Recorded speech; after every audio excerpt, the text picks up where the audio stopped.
आप सभी लोग उम्मीद करते हैं आप सभी अच्छे होंगे। प्लीज़ इस चैनल को ज़रूर सब्सक्राइब कीजिए क्योंकि यहाँ पर आपको काफ़ी ज़्यादा इन्फॉर्मेटिव वीडियोस मिलेगी पूरे फैक्ट के साथ। मैं हूँ अभी अपने टाउन के बसी किरतपुर रेलवे स्टेशन पर और यहाँ पर आपके लिए ही एक इंट्रो वीडियो शूट करने के लिए आया हूँ, जो वीडियो मैं आपको आगे बताऊँगा। तो भारत देश एक संघीय देश है, यानी कि फेडरल सिस्टम जहाँ पर काम करता है। तो यहाँ पर एक टेरिटोरियल इंटीग्रिटी बहुत ज़्यादा मायने रखती है और इसको बनाए रखना भी बहुत ज़्यादा मायने रखता है। भारत देश एक संघीय देश है, फेडरल सिस्टम है। यहाँ पर बहुत सारे कानून ऐसे होते हैं कि जो राज्य सरकार के अंडर आते हैं और बहुत सारे ऐसे होते हैं जो केंद्र सरकार के अंडर आते हैं। और यही चीज़ें केंद्र और राज्य के बीच में एक संबंध बनाते हैं। लेकिन क्या हो अगर कोई राज्य यहाँ पर अपनी आज़ादी मांगे या फिर अपने लिए ऑटोनॉमी मांगे। तो तमिलनाडु में एक ऐसा ही वाक़या सामने आया जहाँ पर रूलिंग पार्टी के एक नेता ने कहा है कि या तो हमें आज़ादी दे दो या फिर हमें ऑटोनॉमी दे दो। तो कुछ ऐसा कहा है वहाँ के रूलिंग पार्टी के एक एमपी ने, ए राजा ने, कि या तो उनको एक विशेष राज्य का दर्जा ऑटोनॉमी दे दी जाए या फिर वहाँ पर उन्हें एक अलग देश बना दिया जाए। तो क्या है ये पूरा मामला और ये अलग देश बनाने की डिमांड वहाँ पर क्यों उठ रही है, आज इसके बारे में पूरी डिटेल के साथ बात करेंगे। लेकिन उससे पहले हम न्यूज़ आर्टिकल देख लेते हैं।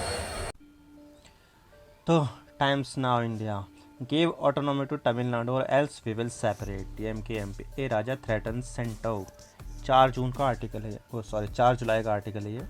और इसी तरह से ही Deccan Herald don't push us to revise separate country demand. 4 जुलाई का ये भी आर्टिकल है। तो ये है वो शख्स ए राजा। तो बात करते हैं आखिर क्या मामला है और इसकी वजह से हमें इतनी बड़ी बहस इंटरनेट पर क्यों देखने को मिल रही है। तो देखिए, हुआ यह है कि तमिलनाडु में रूल करती है डीएमके पार्टी, द्राविड़ मुद्देत कदगम, जहां पर एमके स्टालिन तो सीएम है और इनकी पार्टी से एक सांसद है जिसका नाम है ए राजा।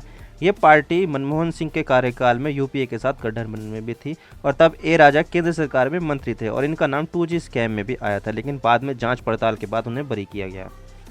तो हुआ ये है कि डीएमके पार्टी की एक सभा चल रही थी जिसमें ए राजा भी थे और एमके स्टालिन भी थे।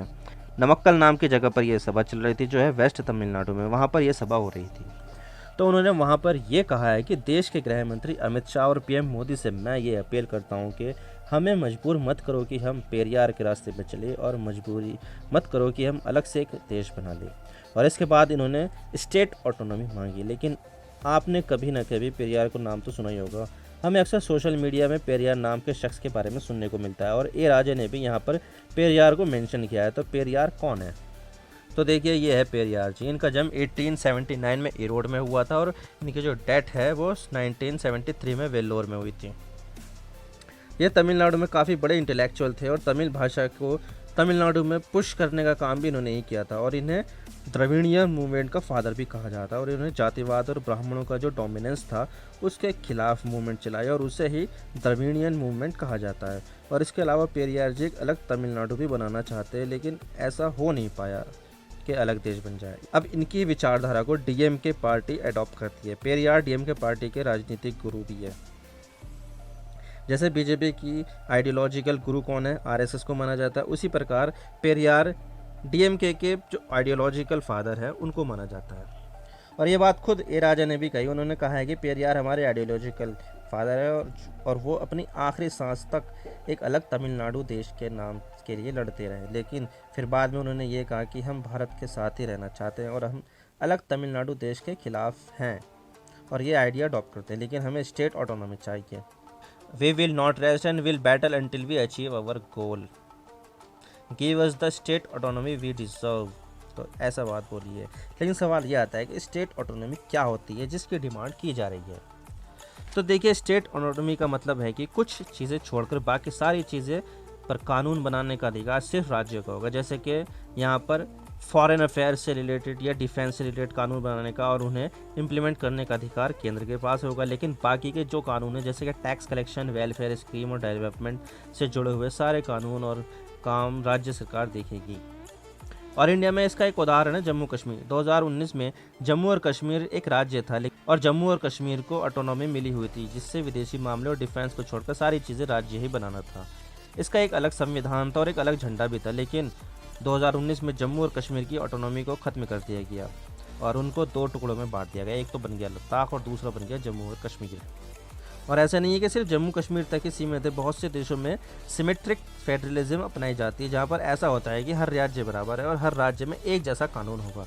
लेकिन भारत के संबंध में ऐसा नहीं है और भारत में बहुत सारे कानून हैं जो किसी विशेष राज्य को ध्यान में रखकर ही बनाए गए हैं। इतना ही नहीं, भारत में अभी भी बहुत सारी ऑटोनोमस काउंसिल्स हैं जो किसी राज्य में कोई स्पेशल एरिया को बना दिया जाता है। मैं आपको दिखा देता हूँ वो। तो देखिए यहाँ पर है बहुत सारी ऑटोनोमस काउंसिल्स जो एक किसी विशेष राज्य के अंदर ही पाई जाती है। जैसे कि आप देख सकते हैं कि लद्दाख में एक है और इसके अलावा नॉर्थ ईस्ट साइड में भी बहुत सारी पाई जाती है। मैं आपको दूसरे मैप में दिखा देता हूँ। तो ये है बहुत सारी ऐसी स्टेट्स काउंसिल्स जो यहाँ पर पूरी तरह से ऑटोनोमस हैं। जैसे कि पश्चिम बंगाल में गोरखालैंड, असम में है बोडोलैंड, मेघालय में है गारो हिल्स, खासी हिल्स, जयंतिया हिल्स, असम में एक और है दीना हसाओ, फिर कार्बी आंगलोंग, फिर त्रिपुरा में भी है, मणिपुर में भी है और मेघालय में भी है। तो बहुत सारी ऐसी ऑटोनोमस एरिया होते हैं जहाँ पर उनके खुद के कानून बनते हैं, लेकिन डिफेंस से रिलेटेड और जो फॉरेन अफेयर्स है उससे रिलेटेड कानून सारे के सारे केंद्र सरकार ही बनाती है।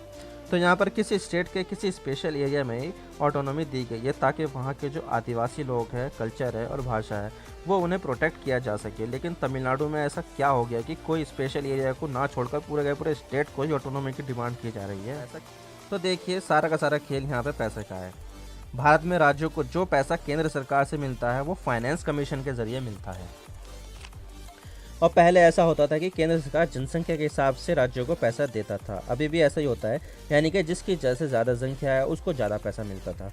अब ऐसा हुआ कि ज़्यादा पैसा पाने के लिए उत्तर भारत के राज्यों ने जनसंख्या को रोकने के लिए ज़्यादा अच्छा काम ही नहीं किया, बल्कि दक्षिण भारत के राज्यों ने अच्छा काम किया और वो अपनी डेवलपमेंट के बारे में ज़्यादा सोचते थे और डेवलपमेंट पर उनका खासा ध्यान रहता था। तो उन्होंने अपनी जनसंख्या को काफ़ी कंट्रोल करके रखा था। जैसे कि आप देख सकते हैं कि सबसे बड़ा राज्य कौन सा है देश का जनसंख्या के मामले में, वो उत्तर प्रदेश है। फिर आता है पश्चिम बंगाल और बिहार और बाकी के मध्य प्रदेश वगैरह। तो ज़्यादातर आपको ये नॉर्थ इंडिया में ही मिलेंगी, जबकि जो साउथ इंडिया है वहाँ पर आपको कम जनसंख्या घनत्व में मिलेगा और उनकी जो पॉपुलेशन है वो काफ़ी कम मिलेगी। उन्होंने इसके ऊपर काफ़ी ध्यान दिया। उन्होंने पहले अपने बारे में सोचा है, अपने डेवलपमेंट के बारे में सोचा है, लेकिन यही चीज़ उनको जो है ना मार गई, क्योंकि कम जनसंख्या होने की वजह से केंद्र सरकार की तरफ से उनको कम पैसा मिल रहा था। और इतना ही नहीं, डीएम की पार्टी ने तो इतना भी कहा है कि तमिलनाडु ने पॉपुलेशन कंट्रोल की है तो केंद्र सरकार इसके लिए तमिलनाडु और दूसरे दक्षिण भारतीय राज्यों को पनिश कर रही है। Central punishing Tamil Nadu other state for population control, not giving due share of tax revenues, DMK ने कहा है ये। और जो दक्षिण भारतीय राज्य है वो टैक्स के जो शेयर के दार है वो टैक्स तमिलनाडु को नहीं मिल पा रहा है। जो 13 फाइनेंस कमीशन था और जो 14 फाइनेंस कमीशन है उसमें जो तमिलनाडु का शेयर है वो 19% का डिक्लाइन हुआ है उसमें। तो यहाँ पर तो इनका जो है शेयर कम हो गया है। तो इस वजह से यहाँ पर ऐसा कहा जा रहा है पैसों के मामले में कि भाई सेंटर जो है पनिश कर रहा है तमिलनाडु को। और इसी कारण से तमिलनाडु के जो फाइनेंस मिनिस्टर है उन्होंने भी कहा था कि 2014 से लेकर 2021 तक तमिलनाडु ने 80,000 करोड़ रुपए रेवेन्यू और टैक्स शेयर का खो दिया है जो तमिलनाडु को मिलना चाहिए था। तो यहाँ पर उन्होंने ऐसा कहा है 80,000 करोड़ रुपए यहाँ पर तमिलनाडु ने खो दिए हैं।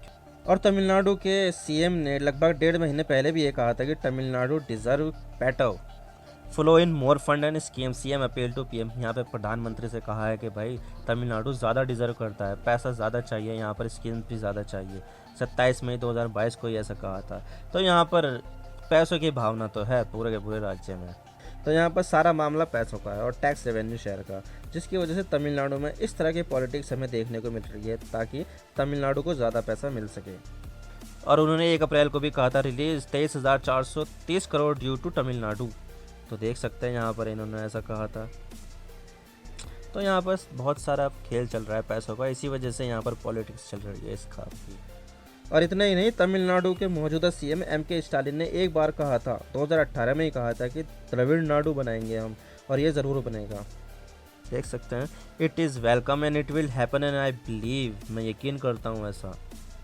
हालांकि देखा जाए तो ऐसी बातें साउथ के दूसरे स्टेट्स में सुनने को नहीं मिलती है, सिर्फ तमिलनाडु में ही सुनने को मिलती है, क्योंकि वहाँ पर इस तरह के नाम पर पॉलिटिक्स की जाती है, पेरियार के नाम पर पॉलिटिक्स की जाती है। तो यहाँ पर पेरियार की जो भाषा थी, जो उनकी विचारधारा थी एक तमिलनाडु को एक सेपरेट देश बनाने की, तो यहाँ पर काफ़ी ज़्यादा सुनने को मिलता है इसके बारे में। और ये है द्रविड़ नाडु, जहाँ पर कुछ स्टेट मिलकर एक पूरा का पूरा देश बन सकते हैं, जैसे कि तेलंगाना, आंध्र प्रदेश, गोवा, कर्नाटका, केरला, तमिलनाडु, पुडुचेरी, अंडमान और निकोबार और लक्षद्वीप। तो इसको मिलाकर एक पूरा का पूरा एक देश बनाने की बात की जाती है। जिसका नाम होगा द्रविड़ नाडु। तो आप क्या सोचते हैं इसके बारे में, हमें कमेंट सेक्शन में ज़रूर बताइएगा। मैं हूँ इमरान सिद्दीकी। आप मेरे इंस्टाग्राम पर भी जुड़ सकते हो। आप सिंपली जाइए इंस्टाग्राम में और सर्च कीजिए I_इमरान सिद्दीकी और आप मुझे फॉलो कर सकते हैं। इसके अलावा आप मुझे ट्विटर पर भी फॉलो कर सकते हैं, यहाँ पर भी सेम ही यूज़र नेम है I_इमरान सिद्दीकी। तो दीजिए मुझे इजाज़त, मैं मिलता हूँ आपसे नेक्स्ट वीडियो में। अगर आपको वीडियो थोड़ी सी भी पसंद आए तो चैनल को ज़रूर सब्सक्राइब कीजिए। Thank you for watching. I really appreciate your precious time. God bless you all. Now signing off.